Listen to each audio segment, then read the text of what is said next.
My name is Jenna Nilo. As you can see, I'm sitting in my car right now. My son is, I don't know, 200 yards away playing lacrosse or warming up for his game today. So I'm doing double duty. But thank you so much for being here today on a Saturday, a gorgeous Saturday. We're happy to have everybody here. As I said, my name is Jenna Nilo. I'm the Director of Marketing Outreach with Illinois Digital Educators Alliance. Today we have our newest partner, CodeHS, who is going to be taking us through a workshop on cybersecurity basics, so digital citizenship and cyber hygiene. And so I am actually going to turn things over today to Lori and Leah. They're going to take you through how they want to run the workshop. So it's not going to be the typical mute yourself and keep your cameras off kind of instructions. I'm going to let them give you the instructions today on how they're going to handle the workshop with you. And then at the end, if you are looking for PDHs for today, Leah is going to be putting in the chat screen at the end of today's session the link for getting that certificate of completion and your PDHs. So Leah will be doing that at the end of today's workshop. So I think that's it. Oh, FYI, we are recording as well. So we will be sending a copy of the recording to everybody who's registered. So keep an eye on that in your email. I probably won't get to that till Monday. So keep an eye on it on Monday. So without further ado, Lori, Leah, thank you so much for your time today. I think everybody's excited to dive into cybersecurity basics. So thanks so much, and we'll see you soon. All right, thank you so much. My name is Lori Goldade, and I'm the PD specialist here at CodeHS. And we have Leah Sloan with us, and she is the director of PD at CodeHS. And we are so excited to be here with you today.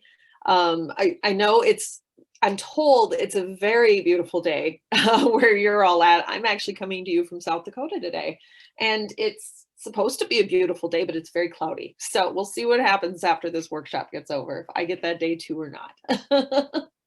So we're excited to be here with you today, and we're going to go through the digital citizenship and cyber hygiene lessons that CodeHS offers.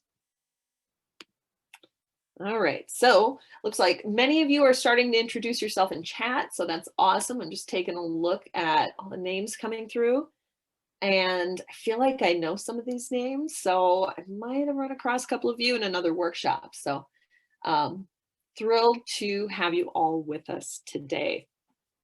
So we do have some links available for the workshop today, and all of the major links that we'll be using will be included on this link that you're seeing on the screen right now, codehs.com/IDEA-cyber-start here.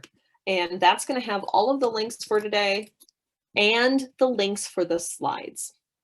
And so feel free to go ahead and pull that up, and you'll definitely have access to this presentation after today's workshop too. All right. Sorry, I forgot to mute my little Zoom things, my Zoom announcements. So that's all right. We'll just have a few doorbells going off from time to time. So here's Leah and I again. And we had just a quick little intro to Zoom if anybody needs a reminder about where to find things in Zoom. Looks like you're finding the chat just fine. I think we have had a lot of practice with this. So I think we're all going to be Zoom experts or video conferencing experts very soon if we aren't already. We'll be using a few of these different features today. We'll definitely be using chat. Looks like we have a pretty good size group. So while we're together as a whole group, we may try to just use chat. If you have any issues or questions as we go along, I'll be keeping an eye on the chat too. But Leah will also be watching that as well. And then we'll also be using some breakout rooms today. And so we'll kind of direct you to when that's going to happen. And you should see a pop-up when that occurs. And if you don't, you'll notice on this Zoom screen, the breakout room icon is down at the bottom of your screen. You might need to click that to see how to enter your breakout room. Okay. Now, we do have the chat for questions or responses of some kind or anything like that. But if you've got other questions, And we want to make sure we don't lose those questions and that we get any questions answered that you might have. And so you might want to throw some of your questions into the question parking lot. And this is the link that we have for that. And Leah will go ahead and throw that into the chat for us. That's also on that Start Here doc. But this is going to be a great place for any of those questions that might take a little bit longer to answer, or something that we might have to check with another team member for and then get back to you on. All right, so we're going through introductions right now. If you're just joining us and you haven't introduced yourself in chat, go ahead and feel free to do that. Let us know who you are, what you teach, where you teach, and what's your current teaching setup. Are you virtual? Are you blended? Are you hybrid, in person, something else? I don't know what else there is. There might be for sure. So, but go ahead and toss that into chat. All right, so our agenda for today is going to be pretty packed. We've got just under an hour and a half with everybody. And so we're going to be trying to go through and do some deep dives and sample lessons in some of the digital citizenship class that we have, or the course that we have at CodeHS. So we're going to start by going through a sample lesson. And this will be a little bit different. I'm actually going to teach the sample lesson to you, and you'll all be my students. So you're going to walk through it like I would actually be teaching a class. And you'll get to experience the CodeHS platform from the student perspective, and experience this first digital footprint and reputation lesson from the student perspective. Once we're done going through it like that, we'll come back together and go through some teaching strategies and some ways that you can bring your own perspective to that lesson as well. Then we're going to go through the cyberbullying lesson, and that's going to be more of a walkthrough so you can see the different components and have a chance to discuss some of those exercises that are going to be included in that lesson as well. Then we're going to take just a brief break from the lessons, and I want to show you just briefly how to actually set up a course or a section using CodeHS, because that's going to be the best way to actually access and use these lessons with your students. And then we're going to go through another exploration of some more lessons, because we have so many. We really want to try to pack as much as we can into this time that we have with you today. So we're going to give you time to explore as groups the internet safety, privacy and security, and information literacy lessons. Then, if we still have just a little bit of time left, we're going to try to go through the creative credit and copyright lesson as well. All right, I'm going to take just a second to glance at chat, because I've been catching that in the corner of my eye. Lots of in-person teaching. We're remote 100%, hybrid. Yep, this looks pretty familiar. I feel like everybody we talk to, even in just one state, everything is so very, very different. So yeah, so thank you very much for sharing that. I appreciate that. Hopefully we'll be able to talk a little bit about strategy that you can use, whether you're face-to-face, completely remote, or some kind of hybrid learning. We really want to give you some options. This is such a crazy year. And, I think none of us really know how we're going to be teaching. We may not know how we're going to be teaching in a few weeks. So it's going to be really good to have some options for ways maybe have to switch between remote or face-to-face, or maybe move to a hybrid model. Oops, there we go. So before we get into everything, oops, sorry. There we go. Thank you so much. I appreciate that. Okay, so before we get into our lesson today, or before we get into our workshop today, I want to make sure that we all have CodeHS teacher accounts. So some of you might have a CodeHS account, and if you don't, that's totally okay. We're going to go ahead and set that up in the very next step here. If you have a CodeHS teacher account, that's fine. You don't have to do this part.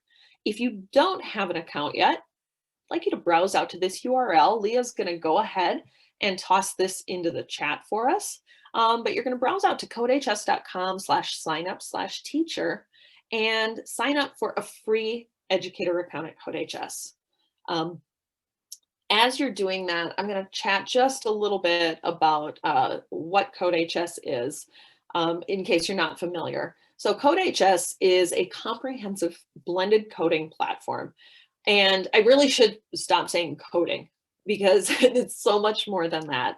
When I was in the classroom, I was actually in the K-12 realm for about 20 years. I was a tech director, and then I spent 10 of those years as a high school computer science teacher, and spent a ton of time teaching computer science in the middle school as well, and actually did quite a bit with my elementary kids as well. So I have lots of experience in the classroom and just in a K-12 district. And I used CodeHS in my own high school classroom and with middle school students.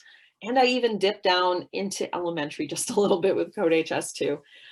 There's so many options there for you, from programming to computer science classes to digital citizenship and cybersecurity. And we'll take a little bit of a look at that catalog when we get into our workshop in a little bit. So go ahead and get your account created. I'm going to go ahead and step us to the next piece. Once you have your account created, or if you have an account, a CodeHS account, go ahead and sign into that account.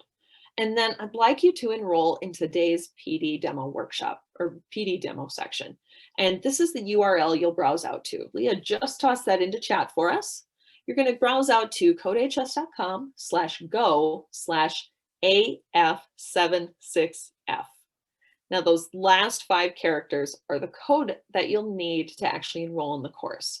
Once you click that, it should take you to a page that says, what's the course code? Go ahead and enter that. So I'm just going to take a quick peek while we're doing that. I'm going to shift some Zoom windows around. All right. And Leah and I will both be watching this from our side to make sure you're getting enrolled. Oh, we're seeing a few people pop in there. Awesome. So if you're having any trouble at all with that process, if you could drop a note in chat or in the question parking lot to Leah. Question parking lot, I don't know which one might be better, but we'll see. Looks like everybody's getting in pretty well, so I think either one is fine. Oh yeah, we're getting people in here pretty quickly now, so that's awesome. There we go. All right, cool. So just to show you what I am seeing from my side, pull this into the window real quick. This is what the CodeHS platform looks like if you're not familiar with it. And this is what the teacher side looks like when I'm actually in a section that I created. And this is how I can start to see my students. So refresh one more time while y'all can see it. There we go. We're getting students in there. Perfect. All right. And if you're on a phone or something, or in transit or whatever, and you can't enroll in the demo workshop right now, if you'd like to experience this later, you certainly can. We leave this section live, so you can go out and still check out some things if you'd like to. So I'm going to go ahead and let that keep going.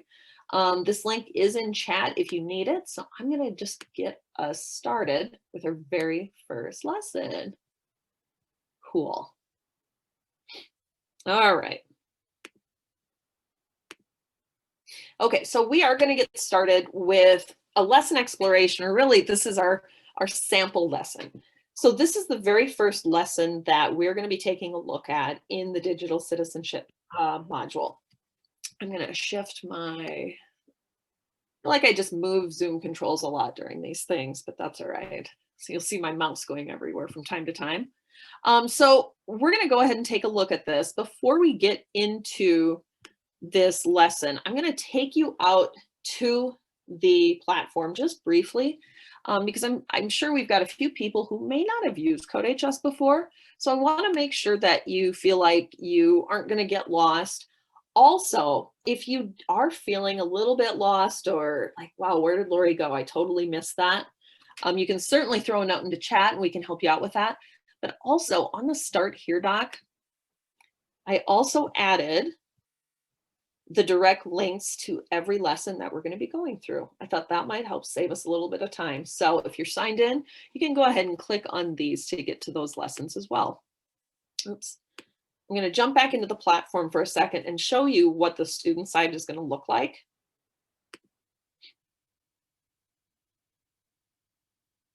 All right.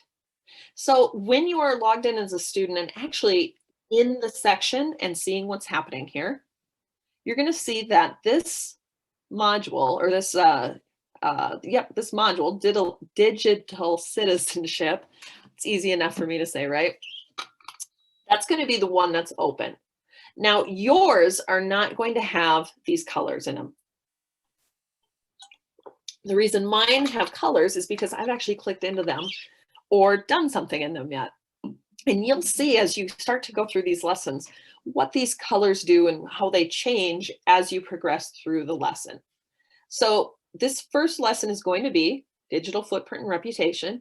And these are all of the activities that we're going to be taking a look at in this lesson. You can mouse over these. Whoops, just closed it up. You can mouse over these bubbles to see the name of them, or you can click the plus sign to expand and go through them this way. They're a little easier to see. And if you're not familiar with the icons just yet and what those might mean, you can certainly take a look here and it will tell you. All right, so that's just a quick view of that. I wanted to give you a little idea of what we're going to be doing. Okay, so now let's go ahead and get started with our lesson. So before we get into the lesson itself, I'm just going to run over a few things that we're going to be doing. So again, these are all of the activities in this first digital footprint and reputation lesson. We're going to start by actually going through some of these things together as a class.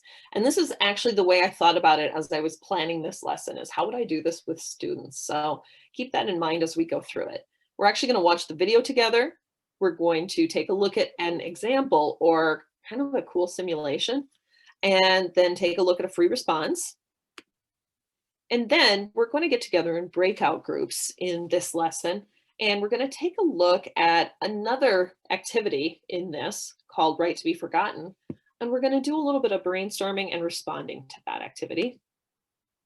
And then there's some on your own materials. There's a quiz and a reflection for what is your digital footprint. So as we're thinking about this lesson, a couple more teacher pieces to consider. One of the things I wanted to make sure to point out is that there is no prior knowledge needed with this lesson. And I don't really think there is. I'm just reminding myself what's in this. I don't believe there's any prior knowledge that's needed with any of these lessons. The one thing that you'll want to ensure is that your students are familiarized with that CodeHS page and the navigation and what those icons mean, because that's going to help make that a little bit smoother as they get into those lessons, especially if you are 100% remote. All right, so the lesson objectives for this first lesson are that students are going to understand how their online activity contributes to a permanent and public digital footprint, and articulate their own social media guidelines to protect their digital footprint. So one of the other things I want you to think about as we go through this is that I am teaching a very abbreviated lesson. There are a lot of things that can be brought into these lessons if you'd like, and ways that you can really expand and go deeper into these concepts. And so definitely don't look at this as wow, she is flying through this. This is not a real-time sort of simulation. I just want you to experience what the platform is and what your students will see as they go through this. All right, so I'm going to go ahead and start our lesson right now. So I'm going to be Ms. G, and you are all my students, and we're going to go ahead and walk through this as if I'm teaching. All right, welcome everybody. I am so happy to see you all today. It's been a while since I've gotten to see you, and at least I get to hear from you, I guess, remotely if we can't be together, right? So we're going to go ahead and get into our lesson today. And before we really get into things in CodeHS, I want you to think about something for me, and I want you to answer in chat. I want you to think about the term identity, and I want you to think about what words come to mind, what other words come to mind when you think of that term. I'm going to give you just a few seconds, and I'd like you to toss some words into chat. Yeah, Julie says who you are. What else? Personal. Yeah, for sure. What makes me me? Self. Yep, that's really good. Individuality. Yes. These are some, I'm seeing some really good terms here. Identity, self-unique. Culture. Yes, for sure. Absolutely. Representation. Love it. What's interesting is we're seeing a lot of things that are about ourselves, unique, individual. Yep, unique. I love it. David, you said it, I think. You posted it as soon as I said it. Love it. We're on the same wavelength. But we're seeing a lot of things where it's very personal, right? Identity's personal. So we're going to be talking about this. We're going to be doing a lot of talking about this over the coming weeks. Whoops. So did not mean to click that. There we go. So some of the questions that we're going to be coming back to as we go through this lesson are right here at the bottom of the slides. Why do people share posts and pictures and videos, etc. online? What kind of information do people share online? And can a person get in trouble? And some of us might be thinking, well, is that identity? We're going to be talking about that in a little bit. Okay, so we are going to get started by watching a video together. So we're all starting from the same perspective or the same mindset.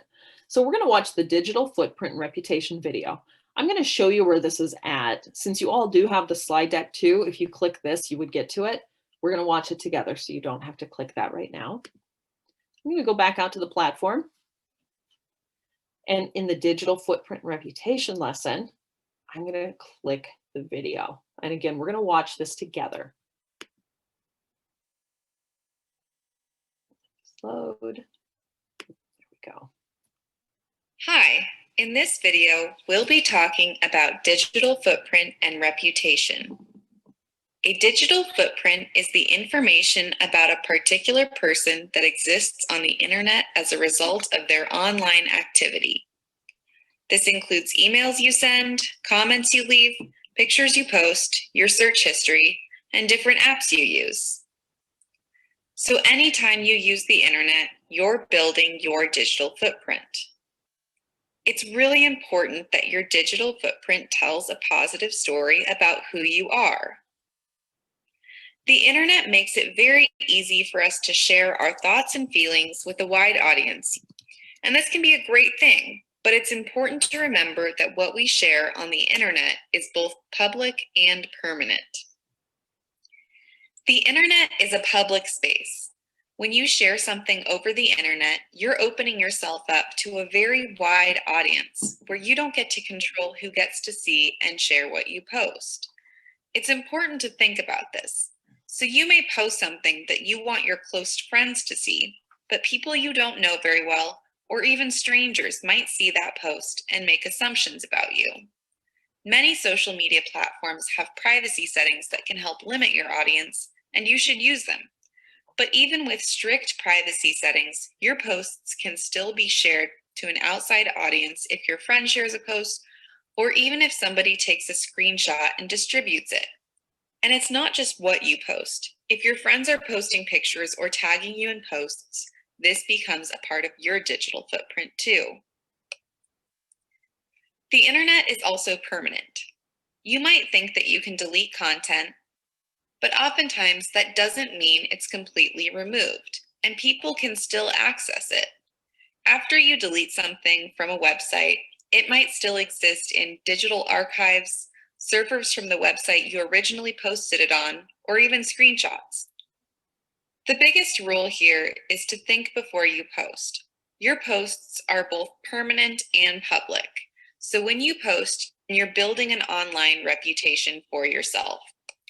And people are looking at your digital footprint. College admissions, scholarship committees, and potential employers often look at their applicants' online presence.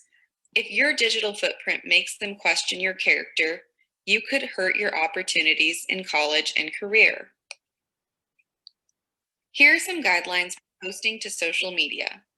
First, Don't use social media to bully people. It's not okay, and in some cases, you can even face legal consequences.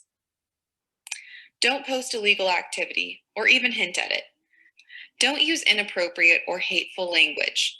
Remember that the internet is public, so you shouldn't post anything you wouldn't want a teacher or future employer to see. Don't use social media to vent about your school, teachers, or employers. Finally, just use common sense. If it's not appropriate for a public and permanent space, you shouldn't post it on the internet. Here are some tips to maintain your digital footprint. First, use privacy settings to limit exposure. Whenever possible, your accounts should not be public. Review posts that your friends tag you in. If your friends tag you in any questionable content, untag yourself and ask them to remove it. Delete any old social media accounts you don't use. If you aren't actively maintaining your profile, you probably don't want other people to have access to it. And finally, searching yourself is a great way to maintain your digital footprint. This type of search can help you understand what kind of a footprint you're building and make changes if you need to. So, what does your digital footprint say about you? Okay, everybody. So that was the video for this first lesson. And I don't want to go to the quiz just yet, so I'm going to get us out of that. Well, Ms. G's internet's being a little bit cranky with her today. There we go. Okay, so we can always come back to that video, and you all have access to that video too. And you're actually able to see the slides that were used in that video too. And I'll show you a little bit more about how to get back to that in a little bit. So let's go ahead and take a look at our lesson. And we're going to, as a class, we're going to take a look at a couple pieces here, or at least one more piece before we do a little bit of talking in groups about what we're doing today. So we're going to take a look at the social media cleanup and how to build a positive digital footprint. So I would like you all to come with me in the CodeHS platform to the social media cleanup example. So this is the third piece. I'm going to see if I can make that a little bigger. It's a little hard to see on the bottom of the screen. So you can see that we can navigate on CodeHS from the bottom of the screen. So our video was first, the quiz is second. The quiz is almost always second.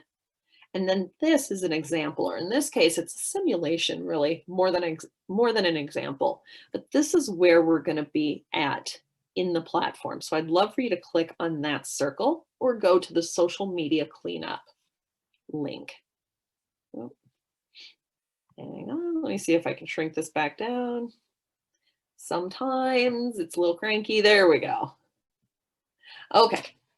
And I think Leah just posted that link in the chat if you're having a hard time finding that.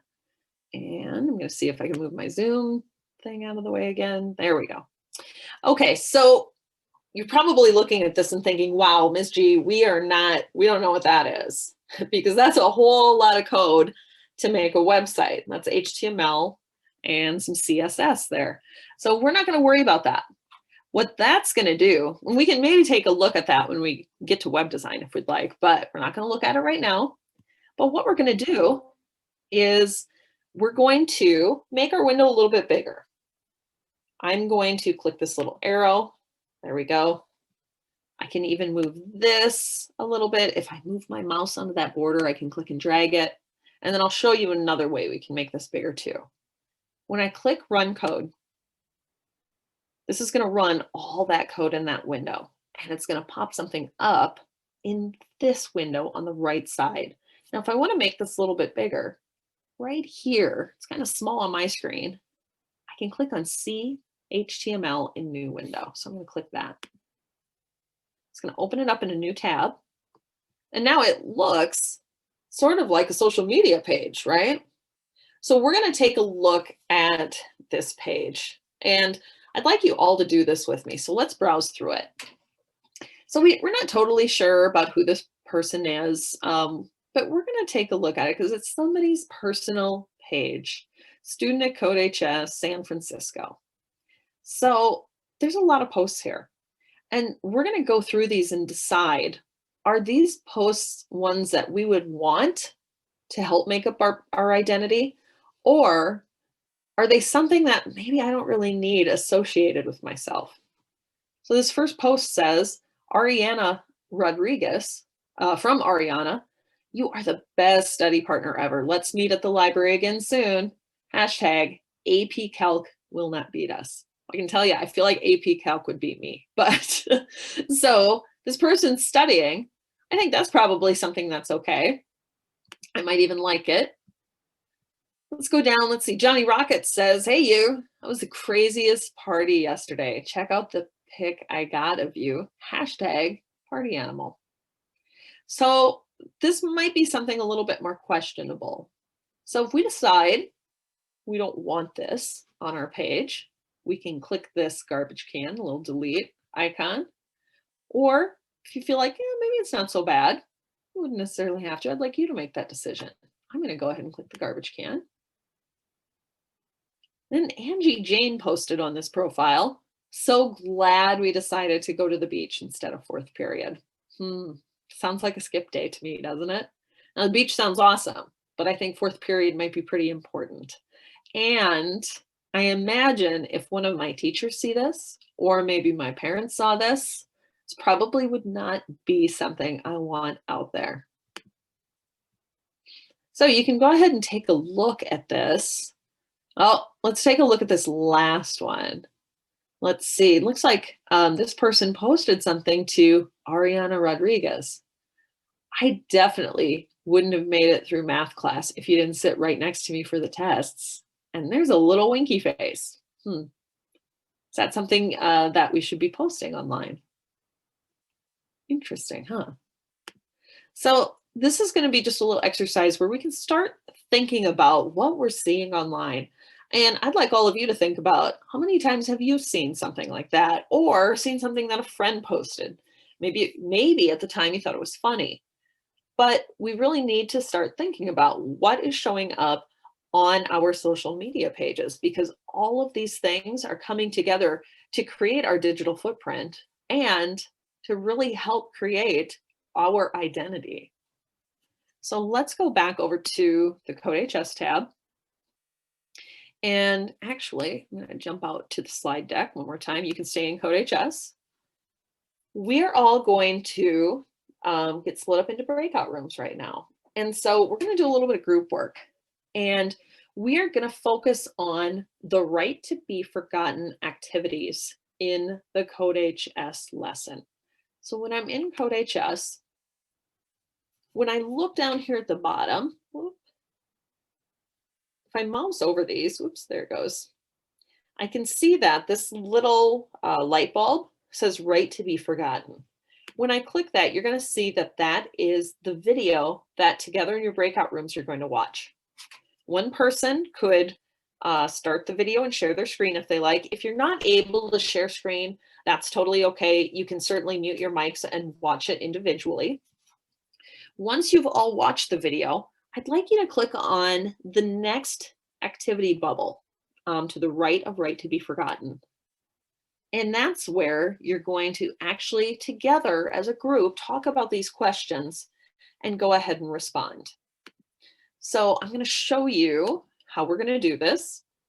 So again, these are the exercises you're going to work through. You're going to watch a video, and then you'll go to that next exercise, the right to be forgotten reflection, answer these questions.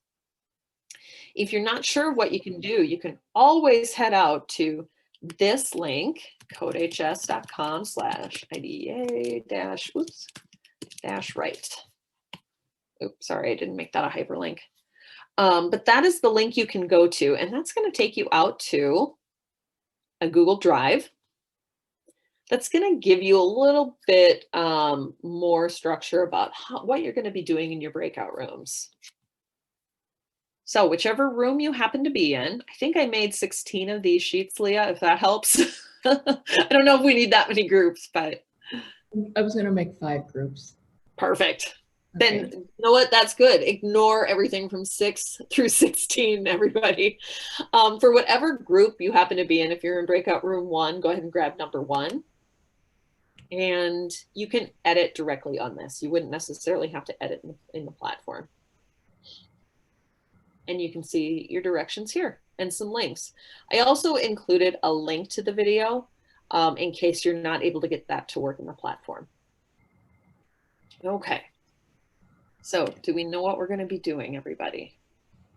When we split up into breakout rooms, you can open up that Google Drive. You can grab your breakout room doc and take a look at that. And then you're going to be watching this video and answering these questions together. And we'll give you a few minutes to try to watch the video and work through that a little bit. And I might pop into your rooms and see how you're doing. All right, Leah, whenever you're ready.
Thanks, everybody. I appreciate that. All right. I think we're all back together. Looks like it. All right. Excellent. I'm going to grab my chat window one more time. Okay, cool. All right. So looked like we were having some good discussions. And I know that wasn't a lot of time. Usually we'd spend more time in our breakout rooms, but I wanted to get you started thinking about things that we watched today. All right. So the only thing we have left in this lesson, and this is going to be your homework for tonight, we still have a quiz. So I'd like you to go back, and if you need to rewatch that video, or you can take a look at those slides, you sure can. But then I'd like you to take that quiz, and it's going to be a very short one, but the quiz on digital footprint and reputation, and that's the second activity in the CodeHS lesson. And then there's one final response at the very last activity in this lesson, and that is the what is your digital footprint activity. All right. So we're going to go ahead and wrap that up for today. I'm going to say thanks, everybody, for joining us. That is awesome. All right. Thanks, Leah. Leah just dropped in those links to the quiz and that free response, so you can take a look at that when you have a chance. And I want to thank you all, first of all, for going through that exercise with me. I appreciate that. I think it's nice for everybody, especially if you've never experienced CodeHS, to start to get a feel for what a lesson looks like in the platform, at least from the student perspective. And so it's just nice to go through that. And if you have used CodeHS before, you may not have used it in this way. I know when I first started using CodeHS, it was really with programming courses. And so I was used to that being a code editor rather than a place where I can type and see some other things and articles and stuff like that. So I definitely wanted to walk through this with all of you so you could see it from the student perspective. So let's now take a look at some of the resources that I used when I set up this lesson. So some of the things we used here, I had some beginning of class discussion questions, and I'm going to show you where I pulled those from. Then we used the video, and the other part of the video is the slides, and I'll show you how to get to that in a minute.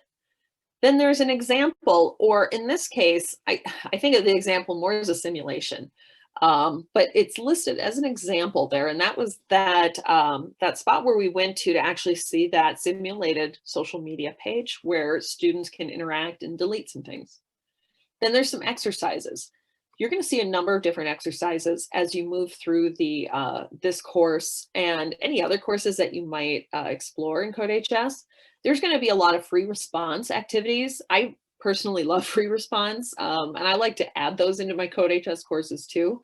And then there's some connections where you're going to get some ways to actually view content that's from outside of the platform, content that's not created by us or a team member. And then there's also some other cool simulations that you're going to be able to use. There's a ton of those in this course as well. There are some offline handouts available with some of the courses, with some of the lessons. And this one actually does have a couple that I chose not to use. And then there's also some end of class discussion questions that you can build into your lesson. And there's a lesson plan. And I'll show you that in just a second. Whoops. All right, so first of all, I want to have us take a look at the student-facing resources. So when I'm talking about student-facing resources in the lesson, I'm talking about all that stuff that you all saw and you went through as a student.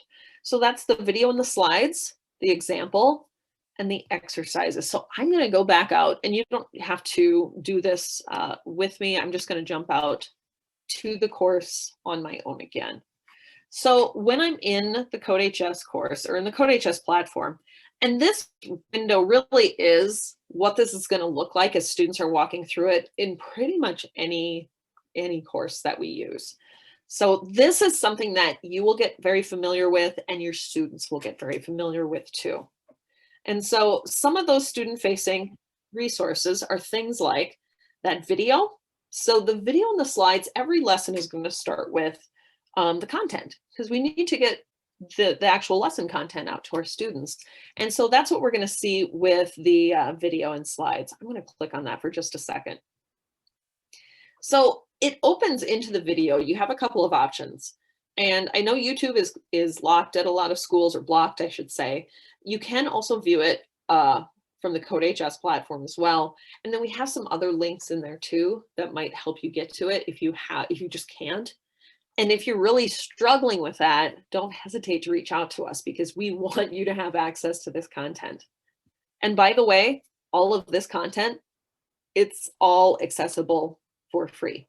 So this is free content. Cool. All right. Then if we also understand that some students need different ways to learn. I know I need different ways to learn sometimes.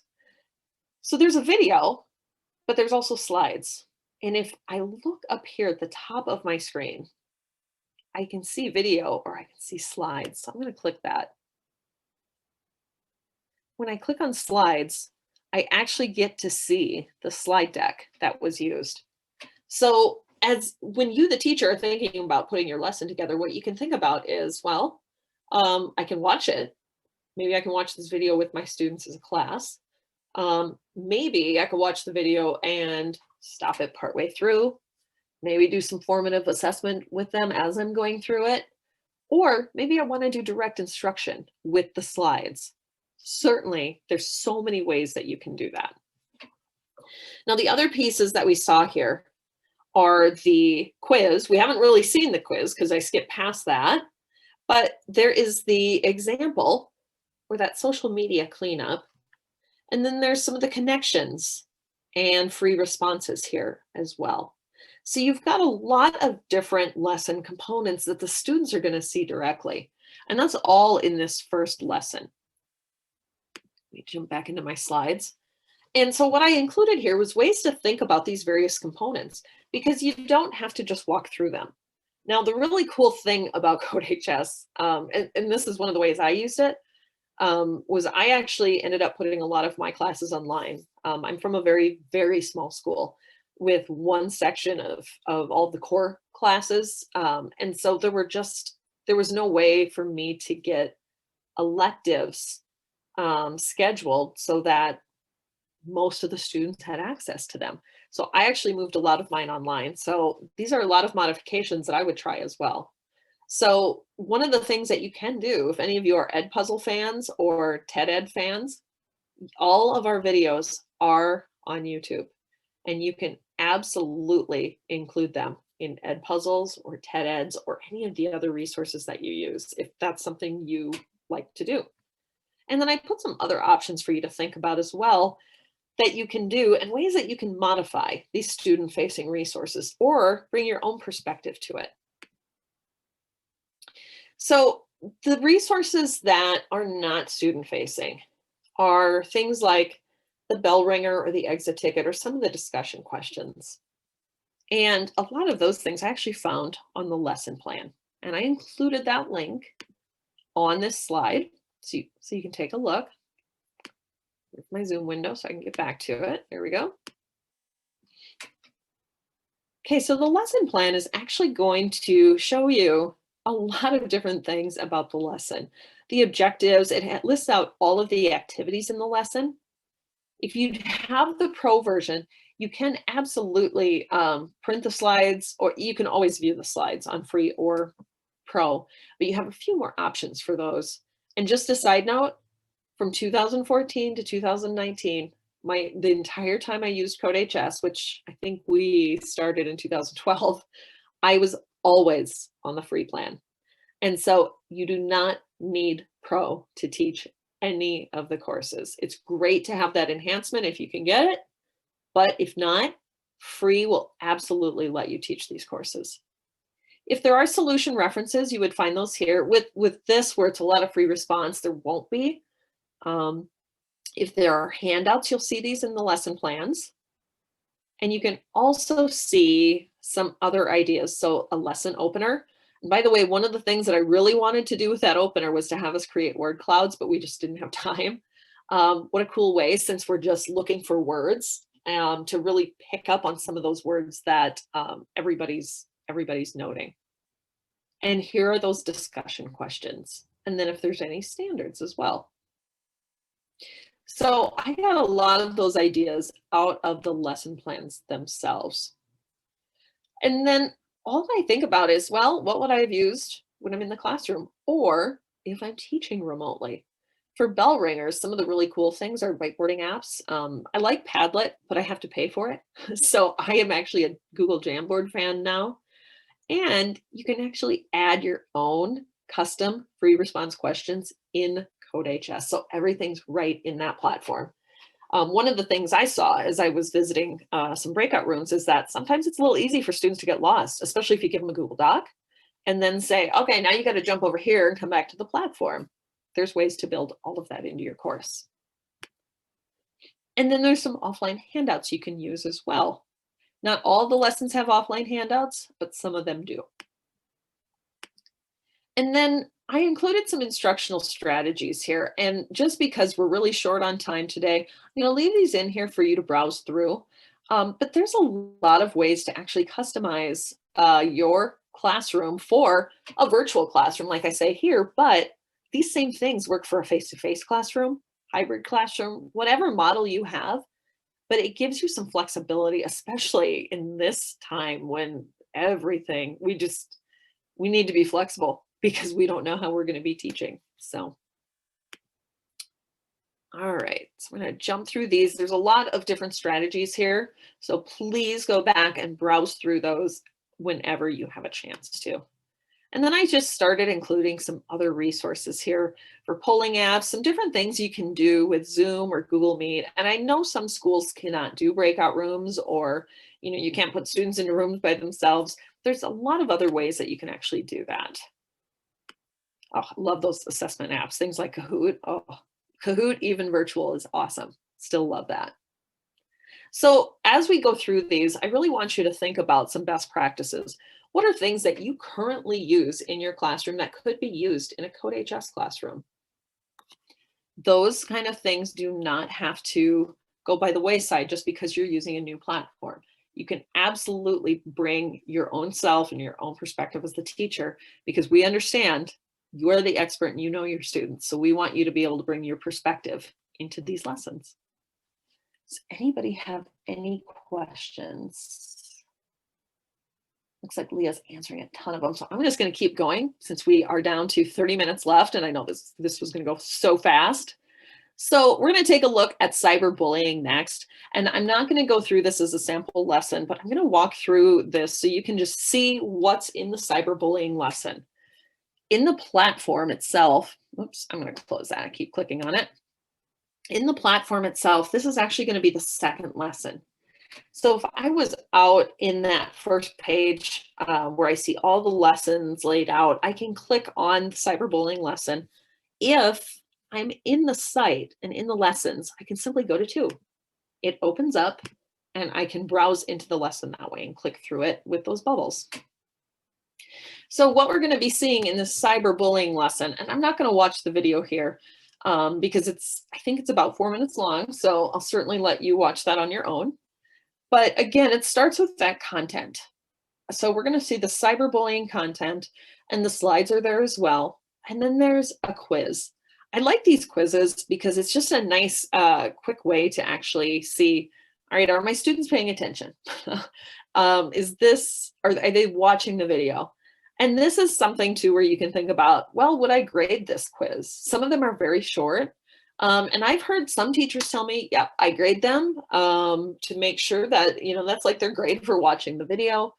And for me, it just depended on the course. I graded the video in some courses that I taught. I didn't grade it in other courses.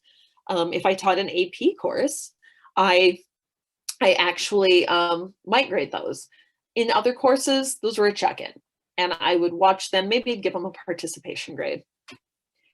Now, this particular lesson has 3 different scenarios included in it. And it's a nice way to really get students thinking about cyberbullying. And this is definitely a lesson that I would not rush through by any means.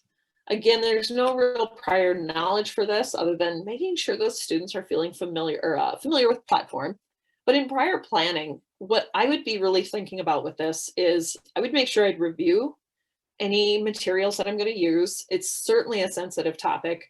I'm sure we've all experienced this before where we'd be talking about something like cyberbullying and there definitely may be some tears. I'm sure we've all seen some victims of cyberbullying. So it's important to really think about the class norms and to set up those norms ahead of time with your students. And then there's some optional reading as well, if you'd like to get some more ideas about how to handle anything that might come up. So the objectives for this lesson are to understand the impact of cyberbullying and identify unacceptable bullying behavior and identify proper actions to take if there are victims of cyberbullying or if they observe someone who are being cyberbullied. So again, like I said, we're not going to do this as a class. I'm simply going to walk through it. I really like the idea of bell ringers or warm-ups, and I like to change them up. But I think it's a really good way to get into your courses, or your classes, whether it's a remote class or face-to-face. Students know what to expect, and it just kind of helps them get into that mind frame where they're thinking about what's going to be happening. And in this case, I might do a think, pair, share. And I might just choose just one of these questions. I just kind of tossed all 3 of these in here so you could be thinking about it. But this is something where I think students might need to actually think about it for a while because they may, if somebody's experienced it or experienced it themselves, they may struggle with this a little bit. And so it's nice where you, the teacher, could maybe catch that beforehand. This might also be a good place where a bell ringer might be a journal. This is definitely a place where I've had students share some really personal things that have happened to them in a journal that other students aren't going to see. And this could easily be done with a free response question that you add into the CodeHS lesson. So then there is a video that goes along with it. And like I said, we're not going to watch that, but the slides are definitely available too. So you could certainly, rather than watching the video or having students watch the video, you could certainly go through the slides too. There we go. Zoom's being quite mad at me. My bandwidth is being quite mad at me right now rather than Zoom. But you can certainly walk through the slides as well and teach this way too. So the scenarios, there's 3 different scenarios. There's a student ranking scenario where students will think about 2 students in the class, publish a list online that ranks all the students in your grade from most attractive to least attractive. And of course, it gets forwarded and shared across social media. How would they respond? And what's the best way to respond to this situation? Then there is the singled out scenario where a student starts to receive messages and public posts, and they accuse her of spreading rumors about another student. How should she respond, and how should bystanders respond? Oops. And the scenario for stopping cyberbullying. Have you ever witnessed an instance of cyberbullying? What happened?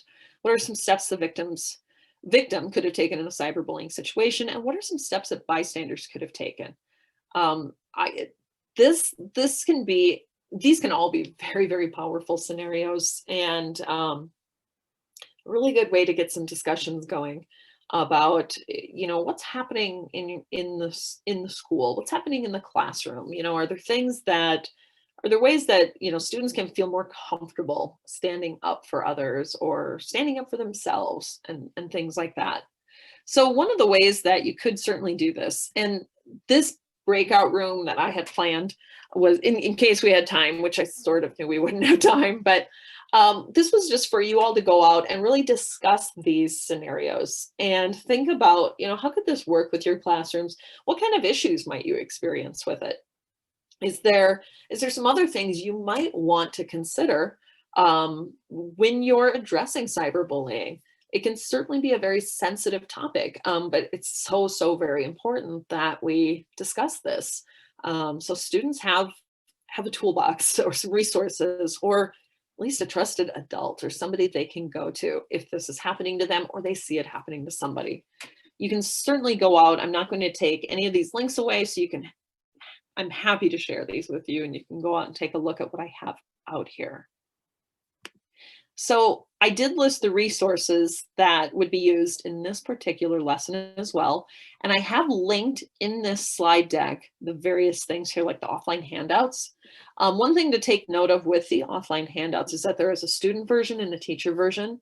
So you'll want to make sure that you provide your students with the student version.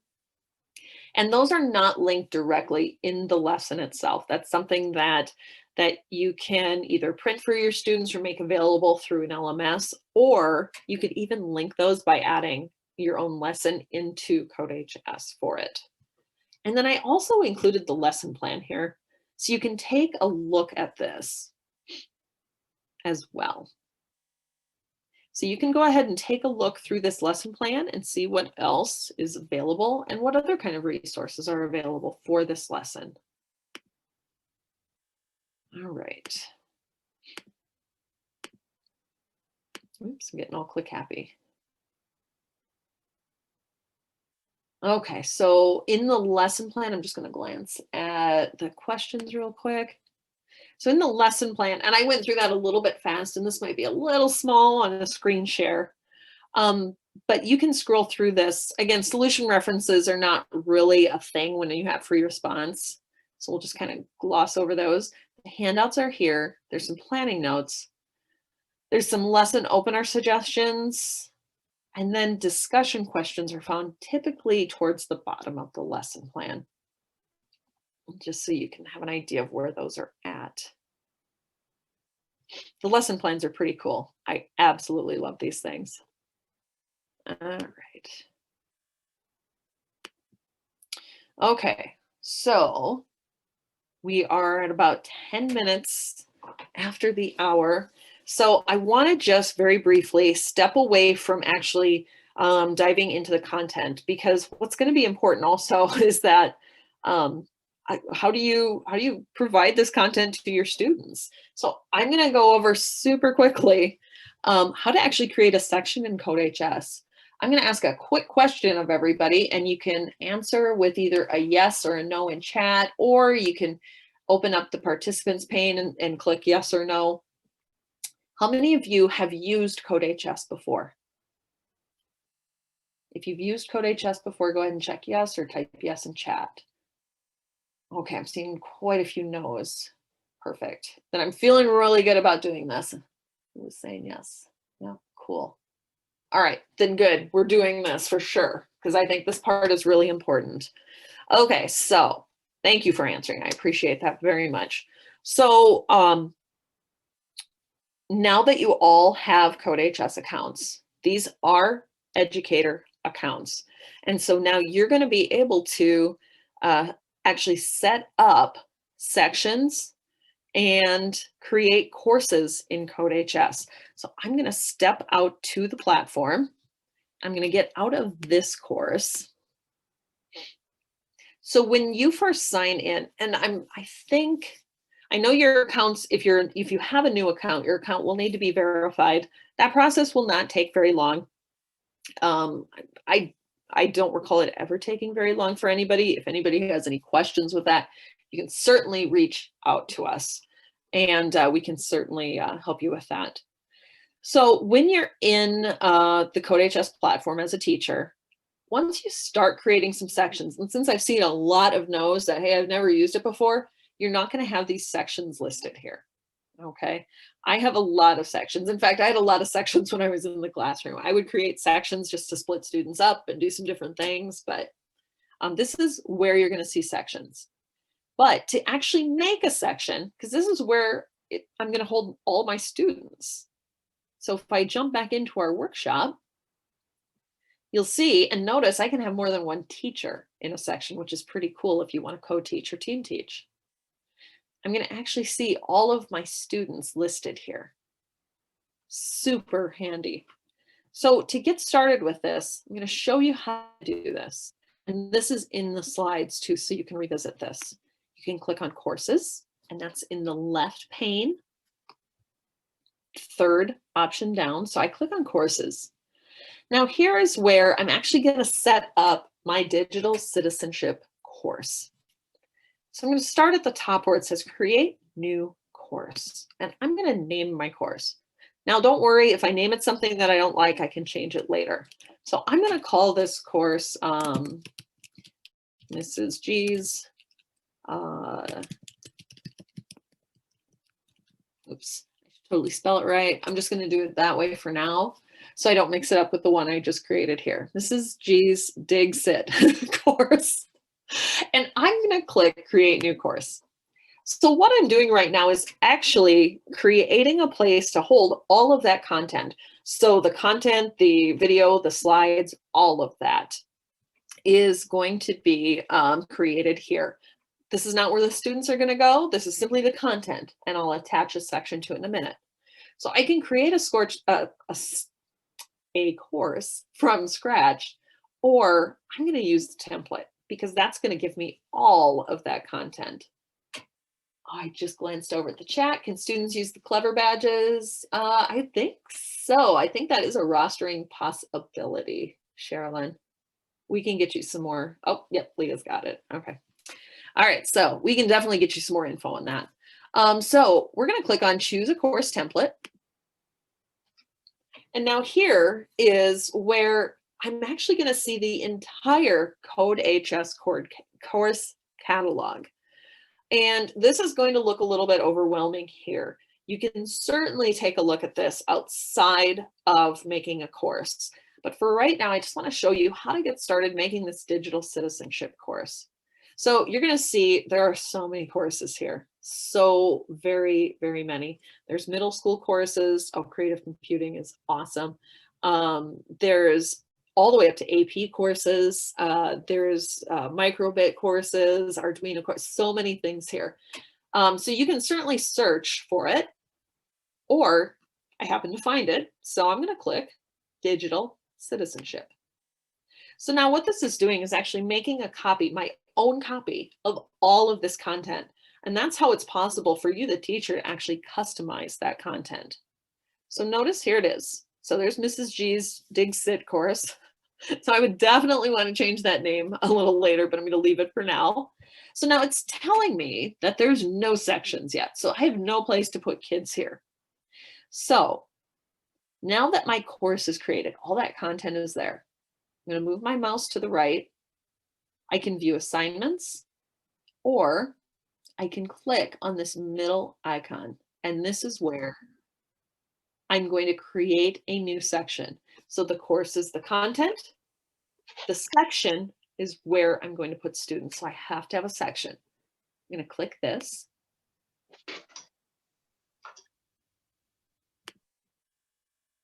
And now I'm going to name my section. And I'm going to call this section, let's see, 4th period digital citizenship course. I'm just gonna, there we go, make it short. Now notice I could import from Google Classroom if we have any classroom gurus out there. I'm just gonna click create. And my section is created. I could add another section. So if I've got multiple sections of students, I can do that right from here. For now, I'm just gonna click on view section. And it takes me directly into my section. So this should look a little bit familiar because I showed all of you what our section actually looked like. And this is where I would start to add my students, or actually I would have my students add themselves unless you're using Clever or Google Classroom. So students would use the same process you all used. They would need an account and then they would join by using this code. This can be certainly done remotely as well. And we might even have a help article out there for this, but for helping students to get into a course for the first time. So this is how they would do it, same way that you did it.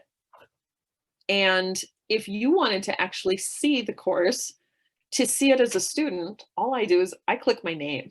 There's a couple of ways you can actually change this drop down. You'll have just teacher or student, or you would click your name. And it takes you into the course. And this is what your students will see as well. Okay, so I know that was a super fast overview of, okay, here's how to create a course and here's how to create a section. But this is all laid out in the slides, and Leah has been posting some awesome articles out there about how to do this as well. And we have all of those linked in this slide deck and the start document as well. So all of this information is out there for you. We also have a link to the course catalog. So if you'd like to take a look at what other courses are out there, and we have a ton of them, but this is focusing on digital citizenship. So, and notice we can sort by middle or high school. You can search and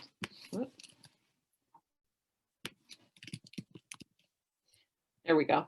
And it's going to pull up some of the courses that have the digital citizenship entire module of lessons in it. But here's the one that we're looking at today. You can view the units. Also, you can view the syllabus, which will give you some pacing ideas for this particular course. It talks about how the estimated time it'll take to go through it, and the course breakdown, as well as some other pacing information as you go through this. So I wanted to make sure to share that with you too. All right. So you're getting a ton of information, but that is the quick idea of how to actually create a course and create a section. If you'd like more info about how to get more into the CodeHS platform, we have some workshops and webinars that you can certainly take a look at. We might have some upcoming ones that would be useful, but we certainly have some that you could watch to help you get up to speed with that. So since we are coming down to the last few minutes, crazily enough, I'm going to go ahead and just walk through these remaining lessons rather than having us break out into groups and try to go through these on our own. So there's quite a few more lessons left in this module. There is the internet safety lesson, which is critical importance for our kids. So they know how to keep themselves safe online and what to do if something happens so they don't feel alone. Privacy and security, which is also critical importance for all of us, I think. And then information literacy, which in this this day and age we absolutely need. We need to know how to how to really understand all of the information that is being bombarded at us 24/7. So these are the links for all of these lessons: internet safety, privacy and security, and information literacy. So you can easily get out to these to explore these on your own. I'm going to go ahead and go out to these myself and just browse through these a little bit so you can see what's here. So internet safety is really going to be focusing on how to keep students safe and how the information that they're really going to need to know if they find themselves in an uncomfortable situation. This is really going to go through things such as, the kind of information they should share or should not share, especially what they shouldn't be sharing online. I think one of the things that students feel very comfortable with, at least this has been my experience, is that the internet feels so very, very anonymous. And I think they feel pretty safe behind their own computer screen. And also, I think some students are just a little bit too trusting that others are telling them the truth all the time. And so it becomes very, very critical that we get them to understand that you can't share personal information. You don't want somebody to be able to find you if they're not being truthful. And that it's okay to block somebody. And it's certainly okay to report somebody or to tell somebody when something's happening. I know I've seen it so many times where students feel like they're being rude if they're blocking somebody. And it's just so critical that we get them to understand that you're not being rude. You're simply protecting yourself. It's okay to block somebody if they're making you uncomfortable or making you feel scared. And that it's okay to ask for help. So this is going to be a really important lesson. And there's a lot of different scenarios to go through.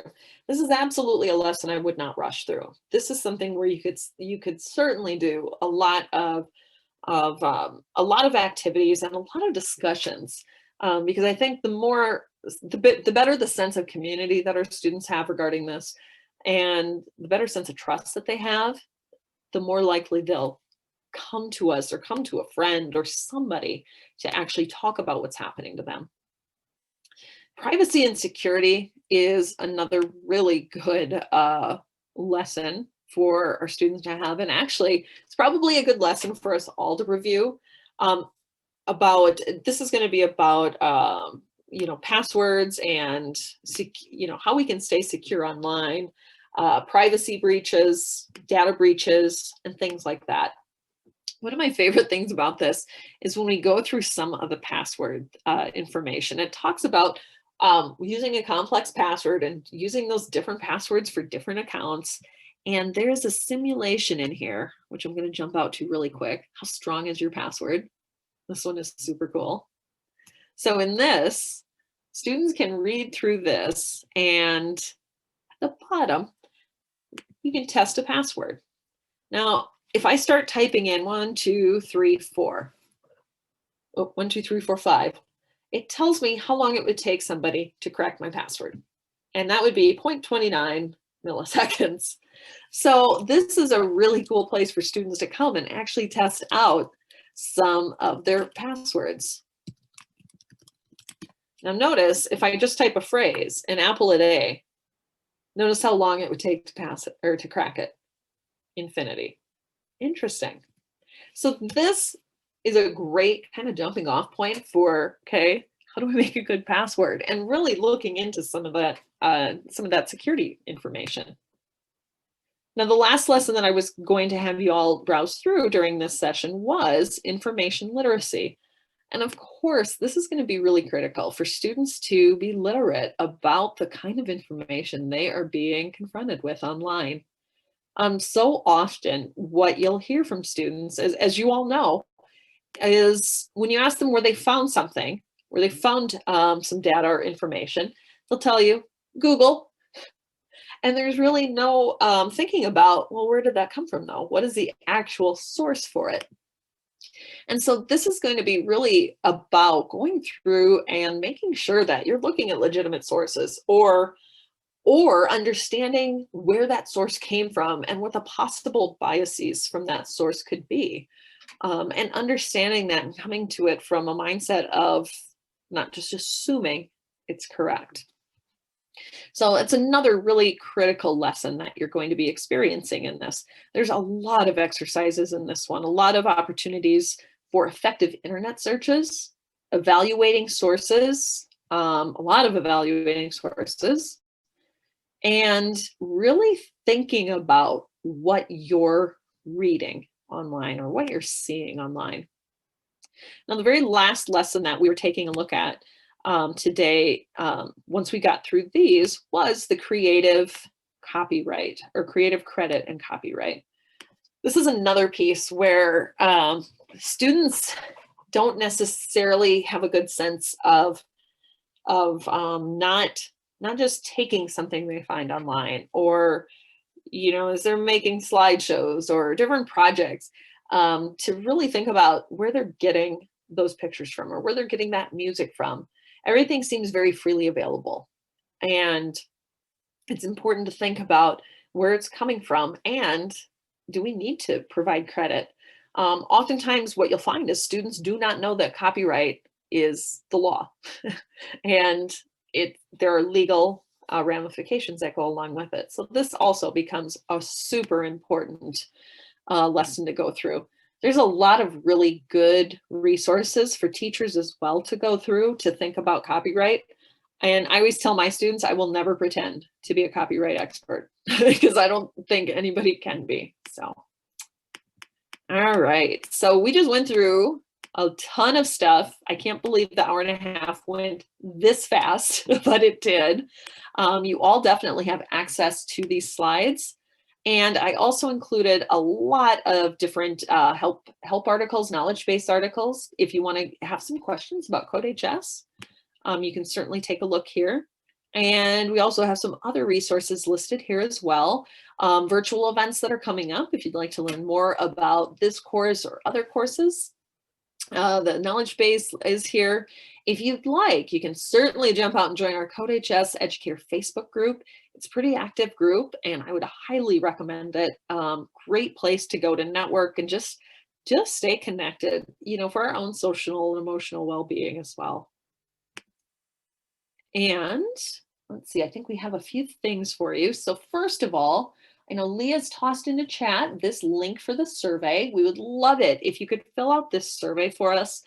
We absolutely want to know what we can do to make our workshops better. What do you need? What would you like us to do? So please take a minute to fill out that survey. And also, if you are needing the hours, that link is included in chat right now as well. So I just want to thank you so much. Leah's mentioned that too. Thank you so much for joining us today. We appreciate your time so much. Your time is valuable, and you gave us your Saturday morning to spend with us. So we absolutely hope that this has been valuable for you all.